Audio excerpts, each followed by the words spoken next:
Now resume.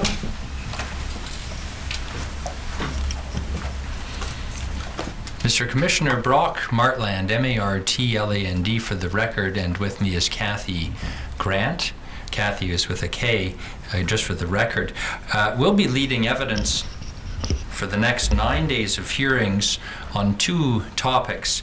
The first being commercial fishing, in particular, within that rather broad description, selective fishing, allocation and licensing of the commercial Pacific salmon fishery.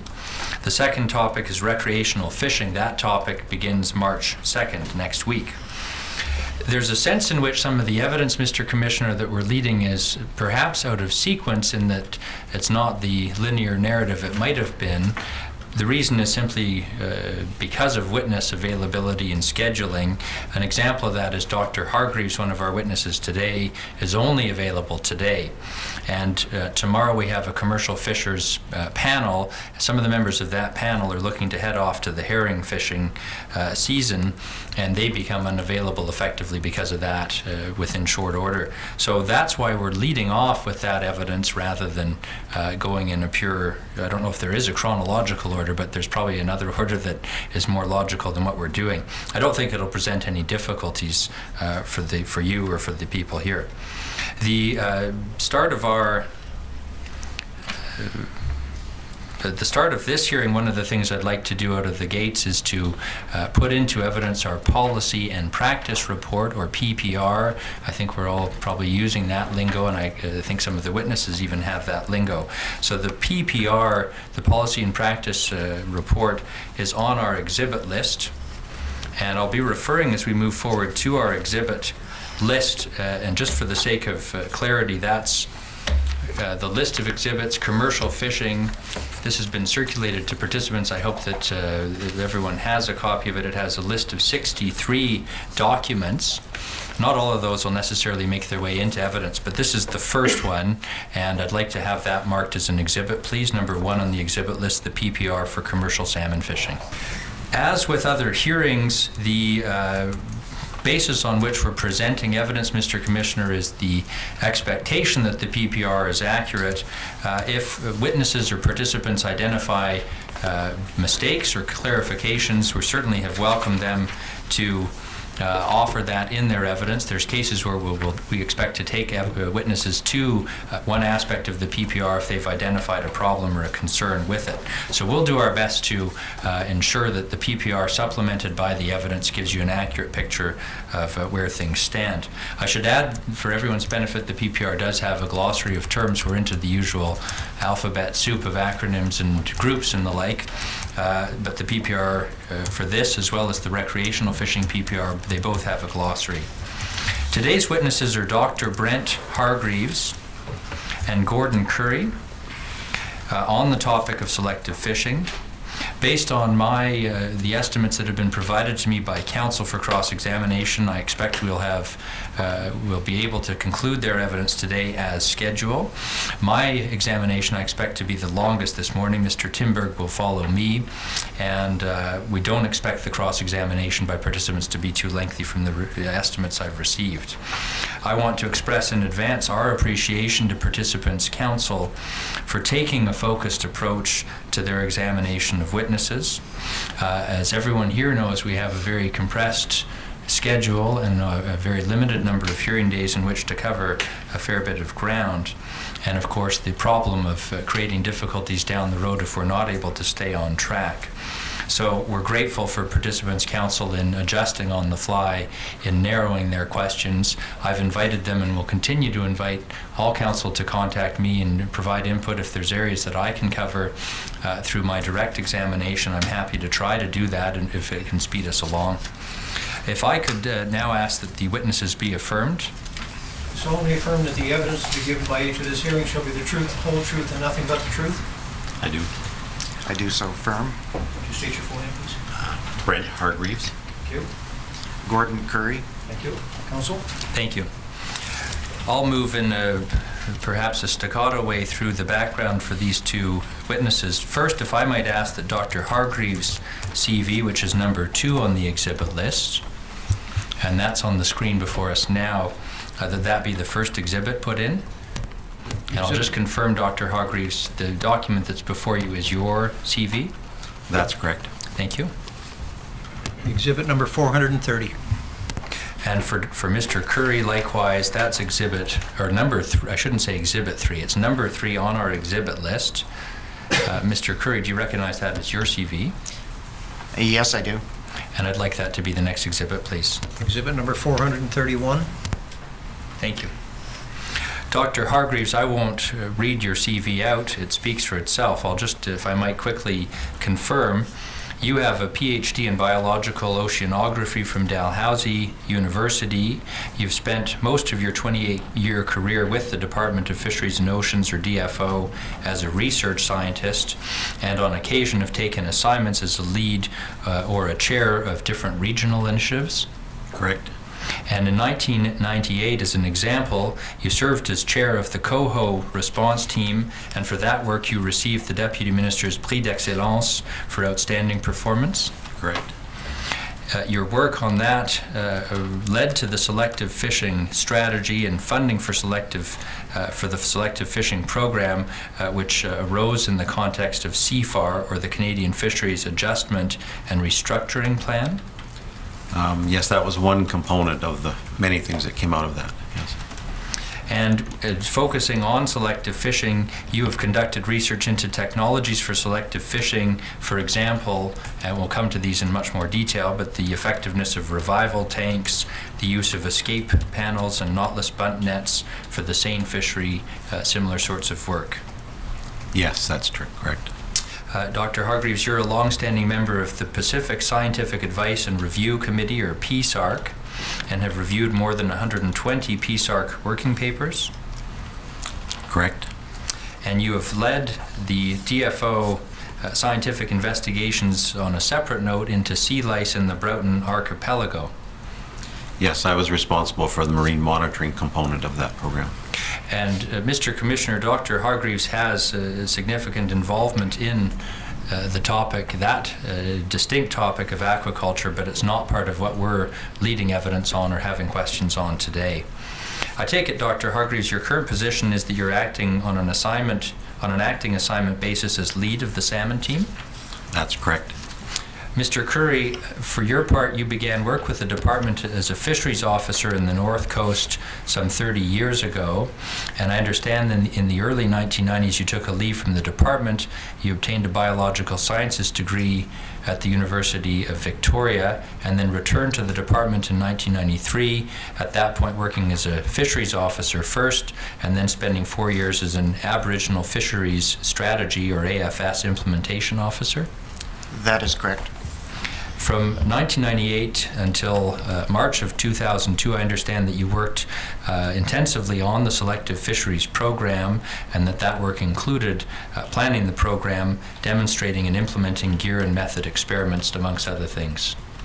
That is correct. And you, for that work on selective fishing, received the Deputy Minister's Prix d'Excellence. Yes, that's correct. Since that point in 2002, I understand you've served in fisheries management positions, including as a regional negotiator for DFO and the Sliammon First Nations treaty development, as an Aboriginal Affairs advisor and as an Aboriginal Affairs advisor for the South Coast. Yes, and in addition, managed some of the commercial salmon fleets after the stint with selective fishing. So groups like the Gulf trawlers and some of the gill netters and seine fisheries as well. And in the course of some of that work, I take it you've had some exposure to defined share management models. Some involvement in the testing of defined shares at the beginning.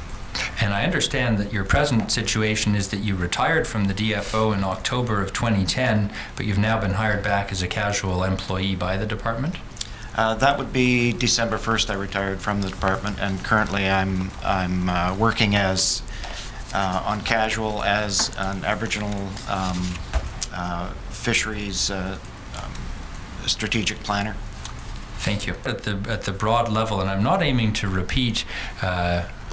information that's set out in the PPR, but I think it is helpful to give us some context for today.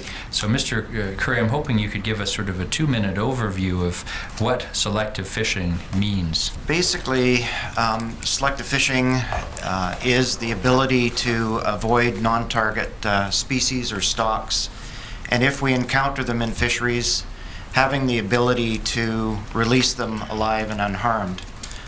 So when we talk about bycatch, we're really talking about, it can be other fish, it can be birds, it can be mammals, and it isn't in the policy, but also we need to include reptiles in there for leatherback turtles. So the whole impetus behind the Selective Fisheries program has been looking for solutions where we have issues of bycatch in fisheries that are restricting our ability to fish on target stocks that are abundant, such as abundant portions of the Fraser sockeye stocks. There are other species that we are looking for solutions to be able to avoid them or find gear methods that we can release them alive and unharmed. Provide a sense of why selective fishing is important to or impacts upon Fraser River sockeye in particular. I think it's useful to look at the world context for this to begin with, and it's I think what we saw prior to the Second World War, for example, was that most people felt that ocean resources were pretty much unlimited. So there were vast stocks of most fish species, relatively unexploited. The technology levels were relatively low, and most people felt we could just harvest basically anything we wanted as fast as we could. Following the Second World War, technology improved substantially. There was a growing interest in fish as a food source for humans and livestock, for example. And as technology progressed, we became more and more efficient at harvesting fish stocks. And by the late, I would say 70s and 80s, it became apparent that many of the world stocks of a variety of different species were either fully exploited or overexploited already at that point. And there were growing concerns around the conservation of those stocks. So to bring that back to Fraser sockeye, I think we can jump forward a couple decades and realize that there are many stocks of Fraser sockeye that are in poor condition, that have been probably overexploited, or at least have declined to the point that there are conservation risks for those. So selective fishing was seen as one avenue of selectively harvesting the stocks that we have less conservation concerns for, and allowing us to harvest those surplus stocks while protecting the stocks that are of lower abundance. Are there examples you can give of how a concern about a particular stock or species can have an impact for whether there's openings or the management of the sockeye fishery in particular? You know, I can give you two fairly specific examples. If we look at the Integrated Fisheries Management Plan, the IFMP, that DFO produces each year, which lays out the framework for how fisheries will be conducted and how we'll harvest different stocks that are surplus. In that IFMP, there are concerns for coho, for example, interior coho, Thompson coho in particular, Fraser Chinook as well, that limit the amount of harvest that opportunity that we can provide for Fraser sockeye. Another example of that within the sockeye species itself is we have some stocks that are very low levels, for example, Cultus Lake sockeye. Very serious conservation concerns for that. We've undergone a number of different strategies and programs to rebuild that stock, but it's still at a very low level.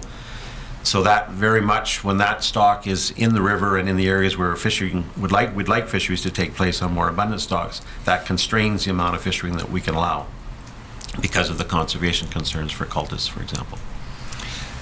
I won't take you to the document, but there's a newsletter that was produced in the course of the Selective Fisheries program, and I'll just use this as, without taking you to the document, but it describes selective fishing. It suggests it's of particular importance for the Pacific salmon fishery I think it uses language to the effect that this is perhaps the most positive solution. It may be the only way that we're able to continue or permit fishing in some situations. Could you comment on that, please? It's perhaps, in my view, overstating to say it's the only way. I think there are many different aspects of selective fishing. In marine areas, I would agree with that statement. If we cannot fish more and more selectively, and we're not there yet, I think it's a long-term process of improving our selective ability, then I think we definitely will have constrained fisheries.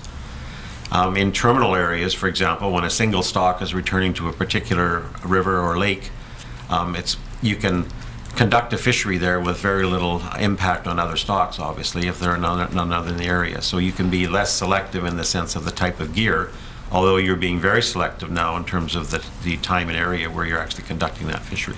So there are a variety of different elements of selective fishing that come to bear here. Mr. Curry, I'd like to ask you about, we sometimes ask you this question. We sometimes hear the analogy of a toolbox that the department has to manage and oversee the commercial fishery. The toolbox is said to include the use of time and area and closings to control fishing effort, regulating equipment, and regulating techniques or methodology on the part of commercial fishers. Could you comment at a general level on how management tools can be used to promote or to effect selective fishing? Yes, there's a number of ways that we can affect selective fishing. One of the first strategies that we use, and I would reference within the selective fishing policy, principle number 4, lays it out in a way that we look at this whole, I guess the implementation of selective fishing is really, there's 4 orders of how we look at this from a perspective of the least harm to potential bycatch. The first order is to avoid the non-target or non-target fish or the bycatch as the first order. If you don't encounter it, it's out there swimming, it's still alive and doing well. So if we can avoid it, we do that by predominantly using time and area. So if you're fishing in a place where your stocks of concern don't exist, you're doing fine. You aren't encountering them, you don't have to do anything. You're on the target species. That's the best strategy. And perhaps I can just interrupt you because I think you're reading, or at least referring to, and I just perhaps should confirm, Mr. Lunn, if I could jump ahead to number 14 on our list, it's already an exhibit, number 266. This, I hope, will show you the policy for selective fishing. I don't know if I've guessed accurately. Is that what you were looking at? Yes, you have. All right. Yes. So this would be page 9 of the policy, which is principle number 4. That's Okay. it there.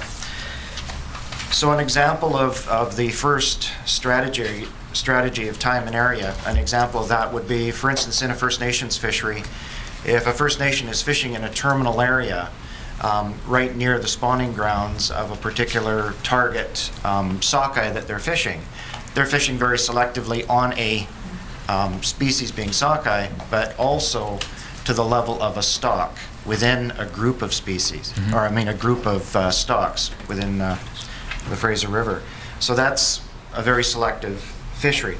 The next order is looking at gear design. So if you're able to avoid certain species, in this case, an example of that would be in the troll fishery, if you're able to use large plugs in the range of, say, an 8-inch plug, 7 or 8-inch plug. It's a large lure on the end of the line with a hook.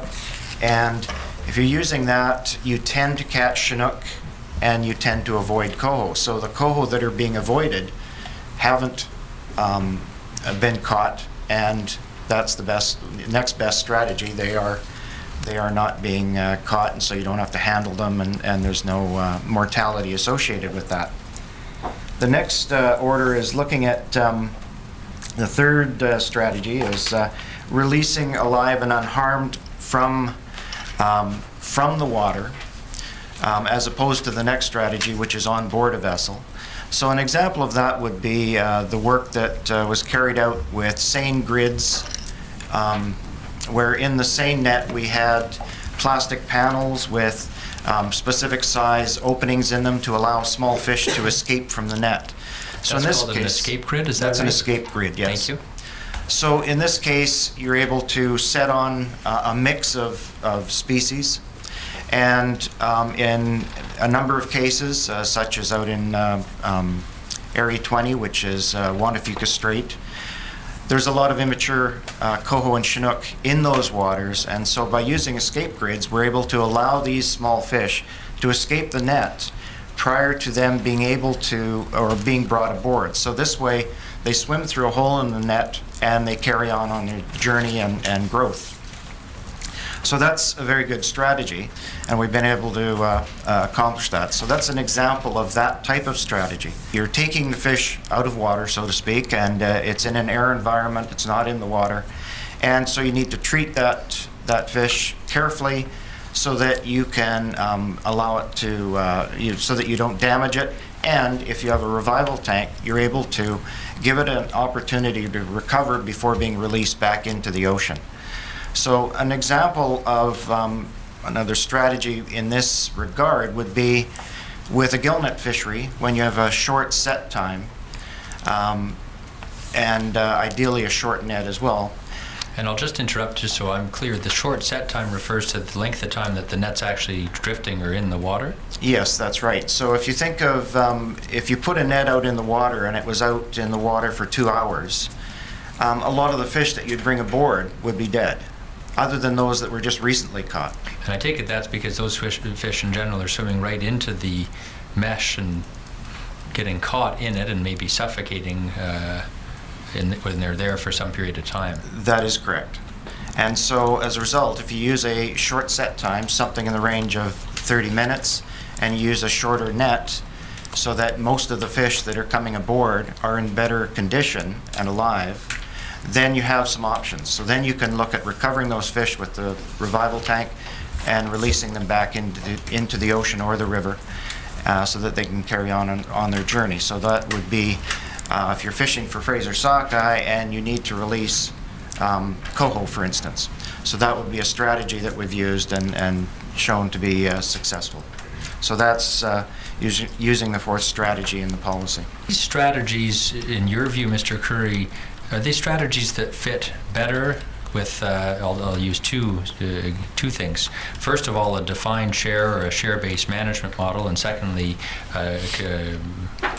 competitive or a derby-style management model for the fishery. Are these selective fishing strategies that you mentioned, do they fit better with one than the other? Yes, they do. Basically, what you need in order to carry out a lot of these selective fishing strategies is you need some time to handle the fish properly so that you aren't further injuring them and you're able to release them alive and unharmed. So when you slow the pace of the fishery, harvesters have more time then to implement these strategies effectively so that they can release those fish. And so if you have a defined share fishery, as an example, you generally, even in salmon, have more time to work on the amount of fish that you're harvesting, and therefore you also have more time to implement selective fishing strategies so that you're ensuring better survival of those fish that you do encounter. If you're in a regular competitive derby fishery, it's a race for catching as much fish in a short period of time as possible. And therefore there's not the same amount of care and time available to work on those species of fish that you need to be releasing alive and unharmed. So there's a difference there that is rather important in terms of the end result of having live fish going back into the water that have a chance of surviving through to the spawning grounds. Dr. Hargreaves, when I introduced you and we reviewed your background, that included reference to the coho response team that you were involved in. For the Department of Fisheries work on selective fishing, is it fair to say that there was a real rise in interest in selective fishing in the course of the coho crisis in the late 1990s? Yeah, I think by the mid-90s, the department was aware of very serious conservation concerns for a number of stocks, particularly southern BC coho and Skeena coho in the north. this was a result of a long period of assessment of these stocks that appeared to indicate these stocks were declining, and in some cases probably would not rebuild even in the absence of fishing. So this was a very serious period of concern in terms of conservation. Selective fishing, in order to do that, we knew that there were going to be fundamental changes required in the salmon fisheries on the Pacific coast, and that these would disrupt people's lives. They would revolutionize the way we do business. In many cases, it would reduce opportunities for fishing in a very broad sense. In fact, that's what happened. We basically shut down the Area B seine for 2 years in a row, so very serious consequences. So in understanding that that was what was required, we also wanted to do whatever we could to mitigate and reduce that impact. So I think a number of people, including myself, were aware of the scientific literature and also the international interest at that time in terms of responsible fishing practices. Selective fishing being one of those, to where you can selectively harvest stocks that are still abundant while minimizing the impact on stocks that aren't, or species that aren't. So there was a real strong focus during that time in terms of what can we do to minimize this, recognizing that fundamental changes were required, but how could we minimize that effect? And selective fishing, I think, rose up as one of the real opportunities in salmon, partly because very little work had been done on it. So selective fishing development, the methods used for selective fishing had been used in other types of gear, for example, drag nets. But very little of that had been applied directly to salmon. Certainly in terms of management, we used time and area restrictions. We were aware of that as a selective method, if you like. We were also aware of the selectivity of terminal area fisheries, for example, the selectivity characteristics of particular gear types. For example, gill nets only capture a certain size of fish, depending on the mesh size and so on. So there was an appreciation of what was there already, but I think a feeling that we could go much, much further, that we could explore this further, we could develop new methods, and recognizing, I think, that industry, and I include First Nations in particular in that, had been doing this sort of thing on their own for quite a long time. Could you comment on that? That you state that First Nations had been selectively fishing, I take it, for some time.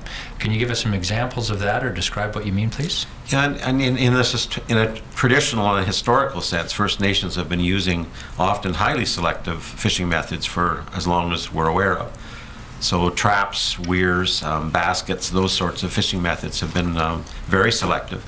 Others much less so. A spear, for example, is again a historical and traditional method, is not very selective. You basically see a shadow in the water, depending on what species and stocks are present. You stab the fish, and if you don't catch it, or if it's the wrong one in terms of conservation, it's not very selective. It's too late. It's too late to do anything about it. Yeah. But the basket is an example, or a trap, I take it. Are those both examples of a live capture method where if you've got a non-target stock or species, the prospects of release and we hope survival are better? Yep, and a trap would be a good example too. You have to be cautious there in the sense that they're not necessarily the best technique. Depending on how long the fish stays in a basket or in a net, for example, it can be descaled, it can be stressed. If it's out of water for a longer time or tangled in the gear, it won't actually save that fish. So again, what it shows is the potential of these methods, and maybe more development that's required to modernize it in a way that really does protect the health of that fish. So I suppose my question to you about interest in the late 1990s and the coho crisis really, in a sense, skips over the fact that, although it may not have had that label, selective fishing is something that has a long history, in particular amongst First Nations fishers. Yes. I'd like to move to talking about this Pacific Salmon Selective Fisheries Program. I'll be referring to that as the program, and I take it the dates are from 1998 till 2002. Just to clarify one point and correct something, in the PPR, I believe one of you had pointed out that in the PPR, our policy and practice report, and I don't know that I need to take anyone to this, but just for the sake of reference, it's paragraph 130. I think we misstated the correct title, so if I could just confirm that I have this correct. Mr. Curry, I'll direct this to you, please. Don Lawseth's title, and Lawseth is Lawseth, And his title, am I right, that it was Program Coordinator? Yes, that's right. Don Lawseth was the coordinator of the Selective Fisheries Program in the Pacific region. Thank you. And Mr. Curry, your title was the Project Authority and Training and Education Coordinator? That is correct, yes. Thank you. Short overview of the goals of the Pacific Salmon Selective Fisheries Program, please.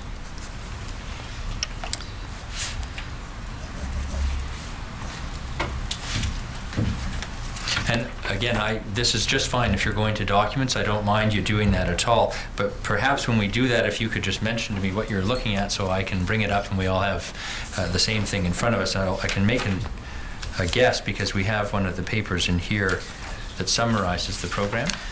Yes, there's the Selective Salmon Fisheries Program final report. And that's number 6 on our list of exhibits for this. And Mr. Lunn, we're jumping around as usual, but if I could have you bring that up, thank you. If you could please look at the screen, Mr. Curry, and confirm that that's what you're looking at. That is the document, yes. And that document, I take it, was written at the conclusion of this report and summarizes the work done under that program? That is correct. That is the final report that reflects the 4 years of the Selective Fisheries Program. And I'll return to it for some other questions. If I could have that marked as an exhibit, please. Exhibit 432. Thank you. Go ahead. So, better than, going completely from memory, on page 2 of this document, part 1 under the background section, there's 2 objectives listed for the Selective Fisheries Program. Their fisheries will be conducted to achieve a 0 fishing mortality for critical upper Skeena and Thompson coho stocks. And secondly, where upper Skeena and Thompson coho stocks are not prevalent, fisheries must be selective and demonstrate that the risk of coho bycatch mortality on other stocks will be minimal. So that was the impetus to build the Selective Fisheries Program around, is these stocks of concern, these coho stocks of concern. But it goes beyond that as we got into the Selective Fisheries Program to look at how to solve the issue of unintended bycatch and how to avoid them or release them unharmed, as I've stated before. So we then carried out a multifaceted program to carry that out, if you want to go into that. And I take it the program had 5 components to it. You probably have these from memory, but you're welcome to look at the document. Could you briefly describe those, please? Yeah, those are listed on page 3, and basically there's these 5 components. We had experimental pilots where basically we had project proposals from First Nations, recreational, and commercial harvesters to look at different ways that they believed they could make their fishery more selective. So we would work with them in a project team environment and look at ways to carry out an effective project that could then demonstrate more selective methods. So that was a very key component to this. Another strategy was the First Nations gear purchase program, where there was 60 First Nations that received gear that was deemed to be more selective than some of the gear that they were currently using. So, for instance, replacing the use of some gill nets with the use of a fish wheel, which is a live harvest method, capturing fish alive, allowing you the ability then to release those fish back into the river, in this case, alive and unharmed. Whereas a gill net, it's much more difficult to do that, especially if you've got a gill net that's set for several hours.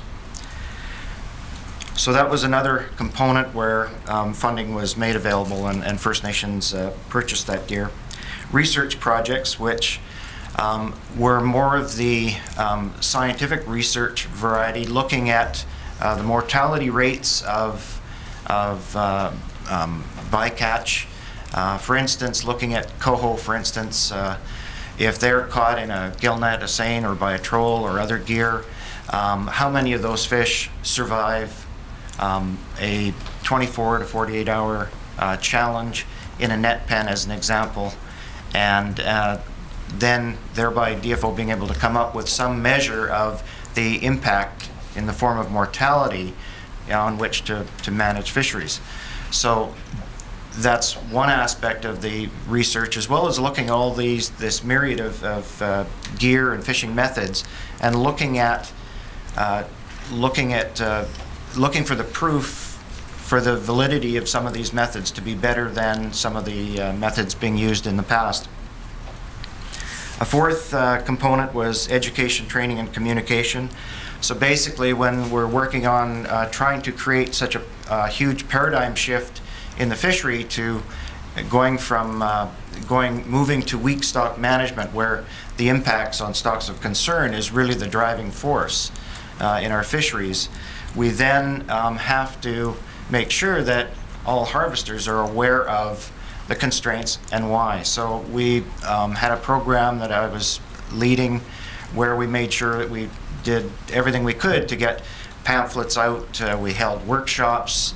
There was a lot of interaction in multi-stakeholder type of environments, and there was even an 8-part series of videos that were created as part of a training tool that covered off a number of things, from an overview of selective fishing, salmon ID, handling effectively those fish, as well as what does a selective fishery on a trawler, a gill netter, or a seiner look like. So how do you carry that out on board those vessels? So use these as a training method, as well as looking at the complementary benefits that quite often go with fishing selectively.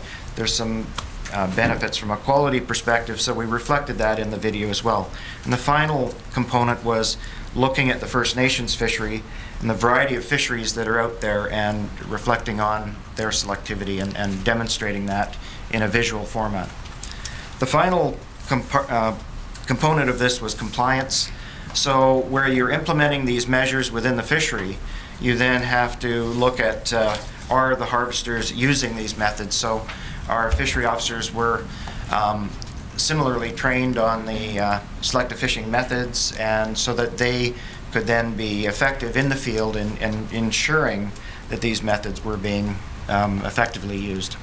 I take it the compliance point refers to, as an example, where a selective fishing approach or technology has been mandated by law or regulation. For example, a revival box, at that point an enforcement officer is actually checking to ensure that it's being used.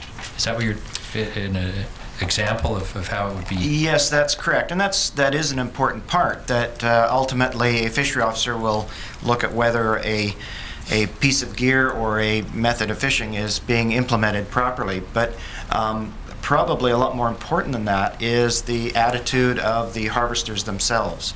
Is there buy-in? Is there buy-in? Are there incentives to fish more selectively? Because without having a commitment to using the various selective fishing strategies, many of them that are very difficult to put into regulation per se, it's up to the harvester to buy into this and effectively handle fish appropriately, and therefore the education and training to try and elicit that the importance of this, so that that is carried on into the future, and the paradigm shift is more complete and more effective in that the measures are being carried out properly. Ultimately, that refers to a change in attitude that is not, I take from your answer, that's not something that simply policing and enforcing a set of rules is going to necessarily change attitude. It's bigger than that. Is that a fair comment? Very much so, yes. Mr. Curry, I mentioned Don Lawseth. I take it he was the head and administered the program, the 1998 to 2002 program? That is correct. What was your role in that program? My role in the program was, having had a significant amount of experience in fisheries management, I played more of a practical role in terms of looking at the various fishing methods, the fishing gear, as well as looking at working on these project proposals, and working with individuals like Dr. Hargraves for science input and others for science input, pulling teams together to work on these projects so that they were properly carried out and so that we were getting good results from them. And then the other component was taking a lead with the training and education component, where even took a group of individuals from the various sectors out to the East Coast to look at the training schools that exist on the East Coast, the various courses and training and professionalization movement back there and their facilities, so that these key individuals within the various fisheries could bring that knowledge back and look at how they could apply that here on the West Coast. So those were the types of things that I was focused on within the program. Dr. Hargreaves, could you describe your involvement in the program, please? Yeah, there were sort of two elements. One was there was a regional team, different people at different times, but basically a selective fishing group that included science staff and fisheries management as the main people in it. So I was one of those team members. So we helped design and actually select the programs that were run each year. So each year there was a competitive process, basically. People would submit designs, if you like, for the different components that Gord Curry has just elaborated on. So there was a selection process to decide which ones would be funded that year and which ones would go forward and the steps of that. The other role that I played was as a research scientist in DFO. I assisted in the design of many of the experiments, so the scientific design, how it would be set up, how it would be analyzed, and how it could be determined whether it was successful or not. We go into a little more detail with respect to this program. This is the Selective Fisheries Program from 1998 to 2002. I have a series of questions about the work that was completed under the program, and I take it, Mr. Curry, from the way you described the components of the program, there's sort of two ways to think about the experimentation or projects that were undertaken. One, and tell me if you think this is an accurate way to put it, one part of that is work that's being done really driven by the sectors undertaking an experimental pilot project. The other component is more of a science, whether that's DFO driven or driven by someone else, but it's more of a science research type of project? Yes. Within the experimental projects that were submitted by commercial harvesters, recreational and First Nations harvesters, there was quite a wide range in those. Some of them were looking at a new and innovative piece of fishing gear and basically just trying to catch some fish with it. So it was a fairly simple design to the project. Whereas there were some that were a lot more sophisticated and needed to look at good scientific principles in order to carry out a project that was sound in terms of, if you release a salmon at the waterline from a trawler, is that going to result in less injury to that fish as opposed to bringing it aboard and using a revival tank to recover and then release it. So you have to have very stringent controls around the design. And so we had these two types of projects, some that were fairly straightforward, others that were very close to what science would be carrying out within the department. And an interesting part of this was that the project proposals that came in, although at the beginning of the Selective Fisheries Program, a team of DFO and provincial staff rated and ranked and decided on the projects that would go ahead. By the end of the program, there were representatives from the various fisheries in the room with us making those determinations as to which project should go ahead. So we're working on moving to a more collaborative approach to carrying out this work. And it's very important, as I mentioned earlier, that you need buy-in. And so you've got to have the acceptance of the harvesters in order to have successful projects, which begets then potentially successful implementation of those strategies. Dr. Hargreaves, could you provide a description of the work that DFO Science Branch undertook on selective fishing under this program? As I said, there were two components. The first I already mentioned, which was to help design some of these experiments that were done by harvesters. The second, probably more important component was that we actually conducted, science branch scientists conducted particular research projects that we felt that we were in a better position to do than the industry. One example of that is, as Gordon mentioned, one of the big unknowns, and unfortunately it still remains to some degree, is the question of the long-term survival versus the short-term survival. So you can develop all these selective fishing methods. You can get a fish back into the water, or hopefully not even encounter it in the first place. If that's the case, you've done a good job. The second case, as soon as you catch and start handling a fish, there's a concern about what's its short-term and, more importantly, the longer-term survival and spawning success of that fish in the case of salmon. So a number of the experiments that the science branch of DFO worked on was the question of mortality rates.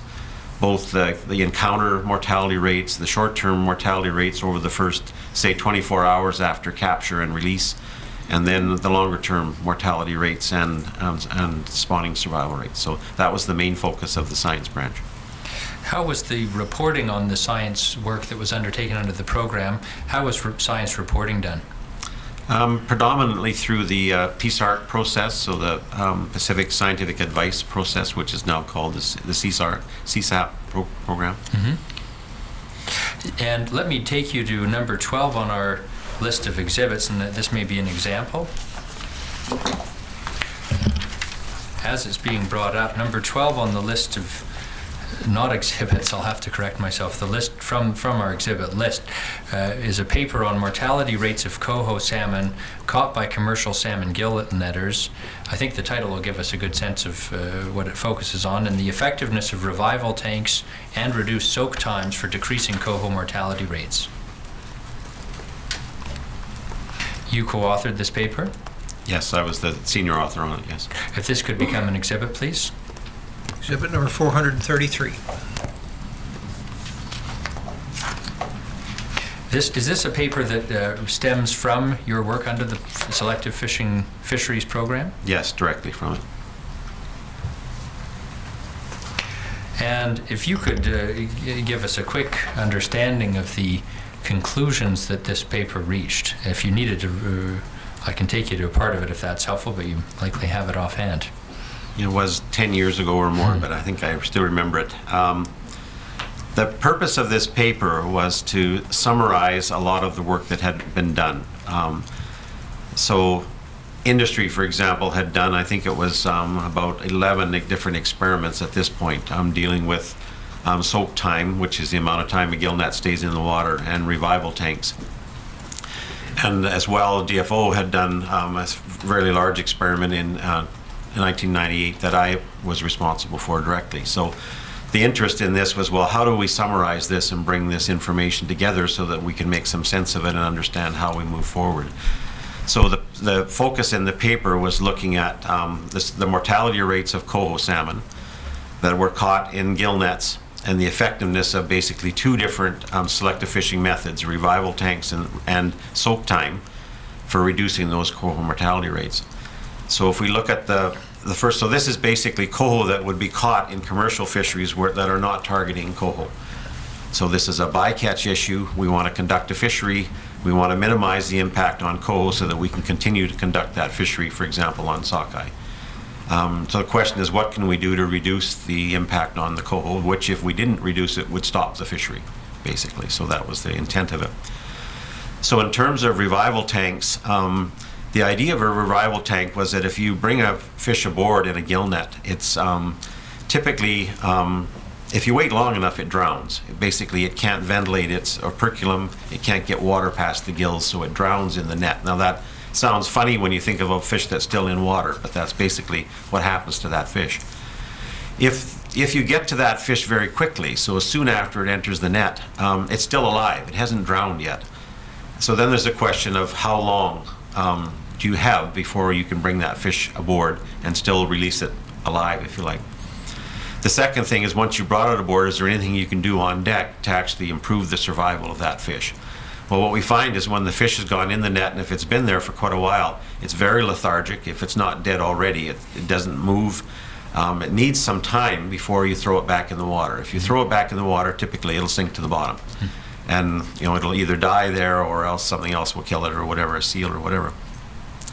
So the revival tank idea was that when you bring a fish aboard in a gill net, you take the fish out of the net and put it in a tank with fresh running water in it and give it time to revive before it actually goes back into the water.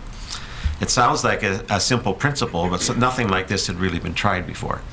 And it turned out that it was remarkably effective. Properly designed, a revival tank can bring back fish that are, by all intents and purposes, even by the experts, the fishermen themselves, dead.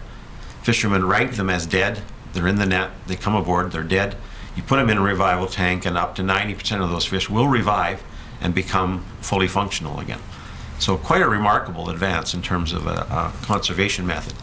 It didn't get there right away. We had to figure out how to do this, the flow rates, the size of the boxes, that sort of thing.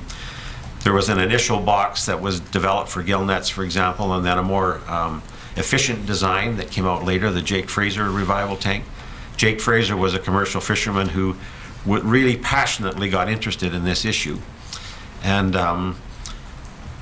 the comment later in the program was that it was called the Jesus tank because it could revive the dead. So he made remarkable progress in terms of being able to revive these fish at various stages. The second part of this was the soak time. By analyzing all these different experiments, and in this particular paper, the analysis is there, what we found was that the mortality rate of coho that were caught in gill nets was directly proportional to the time that the net was sitting in the water. And this perhaps, again, shouldn't be surprising. If you think of the net going in the water and a fish hitting the net, it's slowly, not immediately, it doesn't immediately drown, but it's slowly drowning because it can't ventilate enough. It's like being restricted in your airflow. If you put a net in for 24 hours and the fish hit that right away, the first hour, well, 24 hours later, it will be dead. There will be nothing, even the Jake Fraser box won't bring that one back. But if you bring back the time that that net's in the water to, say, an hour or even better, 30 minutes, almost all the fish that come out of that net are revivable. So again, the function of this paper was to demonstrate that the soak time, the amount of time that the net stays in the water, is extremely critical. And again, this was important because at this point, it wasn't unusual for fishermen to soak their net for several hours, sometimes overnight even. So you might get a 12-hour soak. It's convenient to do that. You can set your net, you can go off and anchor and have a sleep and come back and pick your net and take the fish out. But the mortality rate of the bycatch that you want to save is very high. So these were two methods then that we think, that I think we confirmed quite convincingly that the value of revival tanks and the value of reduced soak time is to conserve coho. And indeed, on the management front, are these two examples of where there were management changes put in to reflect those conclusions? Yes, both of these techniques, revival tanks and reduced soak time, are used as routine measures, conservation measures in gill net fisheries. So the document that's in front of us, the CSAS paper we've been speaking about, is an example of a completed research paper. And what I'd like to do next is bring up number 17 from our list. This is a PSARC request for working paper. It dates to 2004. The title is, of the paper title, if developed, from the third or fourth line down, a review of selective fishing gear and methods used by commercial salmon seine vessels to minimize mortality of non-target species, with you, Dr. Hargreaves, proposed as the lead author and Mr. Curry as resource management lead author. I take it, I'll just narrate a little bit more to lead you through. I don't expect that presents a difficulty. Halfway through the rationale for the request, it talks about the review focusing on the effectiveness of escape grids and fine mesh knotless bunts in the commercial salmon seine nets. That was the focus of this proposed work? Yes, that's correct. What happened to that request for the working paper? I received the request, and partly this was Gord Curry and I agreeing that this work needed to be done. Gord and I had both worked quite extensively on escape grids and small mesh bunts as conservation measures, and what we felt at the time was that we needed another summary similar to what I just described for the gill net work. So this request was generated. It arrived on my desk, if you like, and we began this summary. And then unfortunately it was never completed. And the reason for that is that I was the lead author proposed for this, but I was reassigned to work on the aquaculture sea lice issue in 2003, and I didn't have enough time to continue working on the seine grids at this point. So we didn't have enough support or a suitable person to follow up on the finishing this paper. So. And this work has not been done, I take it? It's not been completed, no. If this could become the next exhibit, please. Exhibit 434. Thank you. Is this a paper, Dr. Hargreaves, in your view, is this a paper, if it were completed now, if the work were done now, would it still be value or relevant? Yes, I think the paper is basically a summary and a scientific peer review of the process. I think the technique itself, the seine escape grids and small mesh knotless bunts, I'm certainly satisfied without having written the paper, but that's certainly as a research scientist, that this is an extremely useful piece of selective fishing gear. So I think it would go a long ways to solving some of our issues in terms of particularly the catches of small Chinook and coho in some of the seine fisheries. Mr. Curry, I'd like to take you to a different document, number 7 from our list. This is a somewhat unwieldy document, so I won't be flipping through it. Unwieldy simply because it's long, and I think at least the formatting, someone's choice of margin size or something is a little bit off by the time we have it in ringtail. But leaving that aside, I take it that this is please tell me if I have this right, this is a document that provides a summary of the lists of abstracts for most, perhaps not all, but most of the different selective fishing experiments that were conducted by industry under the selective fisheries program? Yes, I think Brent Hargreaves would probably be best to respond to this because he was more directly involved with this particular analysis of the work that was completed and the creation of this listing. This is basically a text version of an Access database file. Mm-hmm. So the Access database file, each one of these is a separate record and gives you a much better formatting and much easier search capabilities than this. So this was our attempt to deliver it in a format that was more accessible. That's just fine.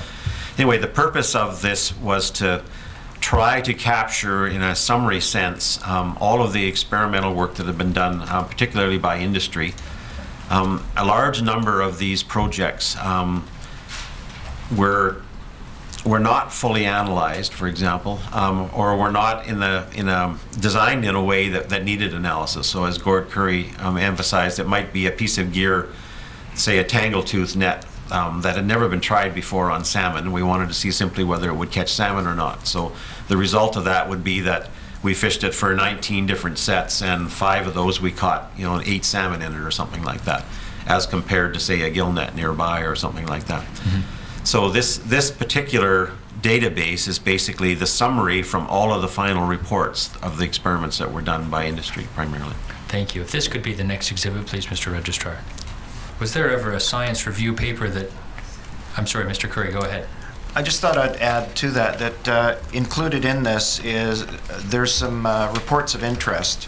Early in the Selective Fisheries program, we were also looking at work that had been completed prior to the Selective Fisheries program, so that we were learning from work that had been done in BC, other parts of the world that were relevant to where we were going in BC with the Selective Fisheries program. So there's a number of reports of interest in here that were reviewed as well. A science review paper that reflected all of this work? No, there's not. What I'd like to do at this point is to try and move at highway speed through a number of documents and materials to ensure that they're put into evidence.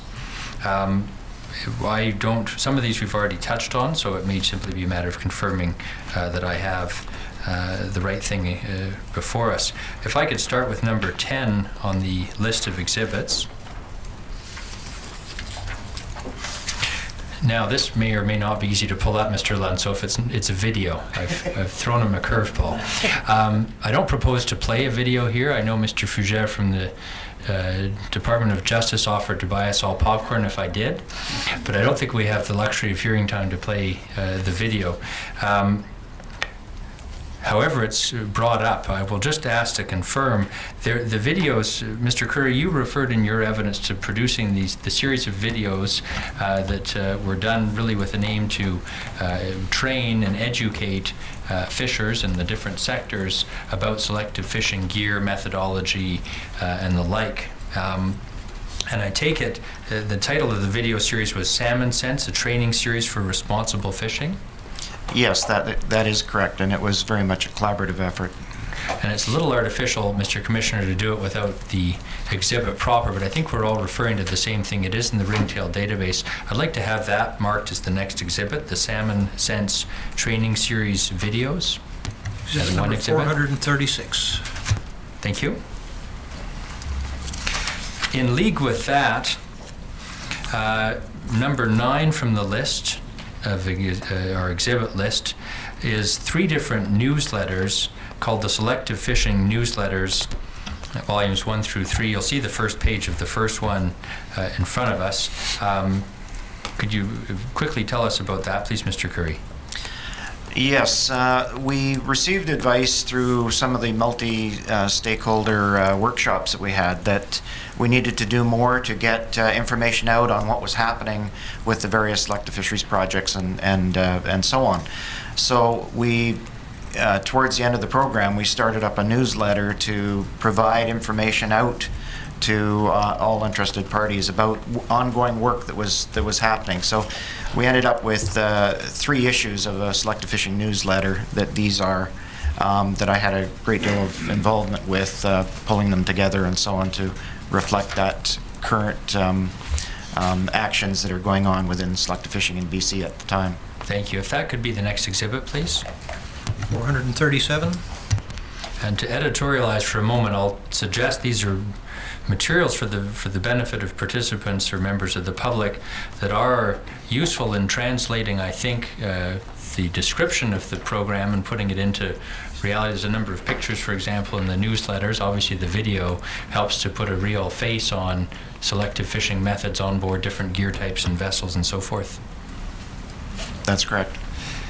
The number 8 from the list, Mr. Curry, you referred to traveling to the East Coast and having a look at how they approach the training for, I don't know if it was commercial fishers specifically, and the possible relevance or applicability of that approach to the British Columbia salmon fishery? Yes, this document reflects the results of that multi-sector investigation of East Coast training, and with the idea of bringing that back, that information back to the Pacific. Yes. And what was the result of that trip to the East Coast? Was there? Go ahead. The result was that through the key individuals that were on that trip with me, they were able to work through their area harvest committees and so on to talk about and work towards developing strategic plans for training and education through the Selective Fisheries Program, but also beyond the Selective Fisheries Program. What are the types of things that would be needed in order to reach harvesters so that they're aware of the various selective fishing gear and methods and how to use them and so on, as well as in-house to DFO, making sure that managers and fishery officers are aware of the strategies so that when they're in the field as well, especially fishery officers, they're recognizing the selective fisheries gear, they understand the nature of it, why it's there, how it's operated, and also how someone might cheat with it, that sort of thing. And you usually work with respected fishermen to work through how you'd make this work effectively and so on. So those were all key aspects of that came out of this trip. And this is a paper that you co-wrote? That's correct. If this could be the next exhibit, please. Exhibit 438. Number 4 on the list. I thought at one point that we invented the term policy and practice report. It turns out that's not the case. This is a document that's called the Selective Fisheries Policy and Practice, prepared in early 1999 by Edwin Blewett and Timothy Taylor Consulting. And Mr. Curry, to recognize that as that report.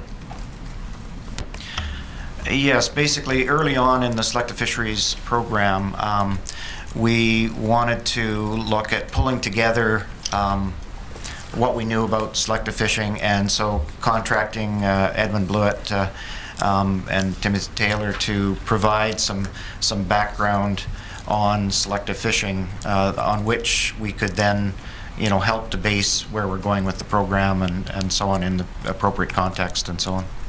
I'd ask that be the next exhibit, please. 439. Hearing will now recess for 15 minutes.